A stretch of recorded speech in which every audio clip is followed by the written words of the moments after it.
kita akan membahas tentang API, Application Programming Interface. Ayo kita simak pemaparan berikut ini. Yang pertama ada pengertian.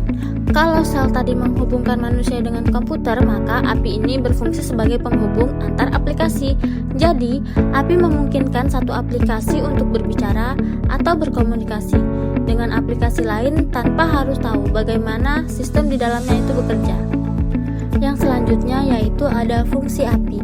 API punya banyak fungsi penting, yaitu membantu menghubungkan berbagai aplikasi, mengambil dan mengirim data dari server, serta mempermudah pengembangan aplikasi. Dengan adanya API, developer tidak perlu membuat fitur dari awal, sehingga bisa menghemat waktu dan tenaga. Contohnya nih, fungsi API yang pertama, membangun kehadiran online. API membantu aplikasi terhubung dengan layanan lain sehingga fitur lebih lengkap dan siap digunakan secara online. Dan fungsi yang kedua, meningkatkan pengalaman pengguna, yaitu API membuat aplikasi lebih cepat, praktis, dan mudah digunakan sehingga pengguna merasa lebih nyaman. Nah, selanjutnya yaitu analogi API. Supaya lebih mudah dipahami, kita bisa analogikan API seperti pelayan di restoran. Kita sebagai pelanggan hanya memesan makanan ke pelayan. Pelayan yang akan menyampaikan pesanan ke dapur, lalu mengantarkan hasilnya kembali ke kita. Nah, di sini pelayan itu adalah API ya teman-teman. Kita tidak perlu tahu bagaimana makanan itu dimasak, yang penting kita dapat menikmati hasilnya. Setelah pemaparan materi singkat, sekarang kita akan melihat contoh sederhana bagaimana cara menggunakan Application Programming Interface melalui PowerShell di Windows.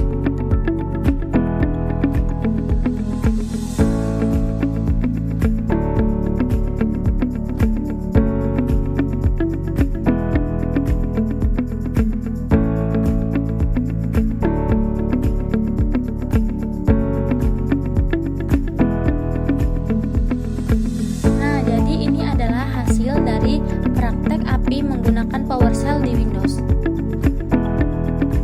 Slide selanjutnya yaitu ada contoh API. Yang pertama ada Google Maps API. Digunakan untuk menampilkan peta, lokasi, dan rute secara langsung di dalam aplikasi.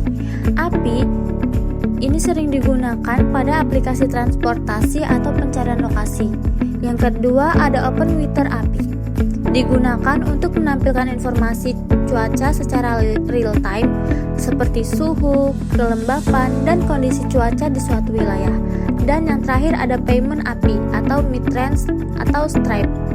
Digunakan untuk memproses pembayaran online secara otomatis seperti transfer, e-wallet, atau kartu kredit dalam aplikasi atau website. Nah, karena pada video sebelumnya kita sempat membahas tentang materi shell, sekarang kita lihat perbedaan antara API dengan shell. Kalau dibandingkan dengan shell, perbedaannya itu cukup jelas.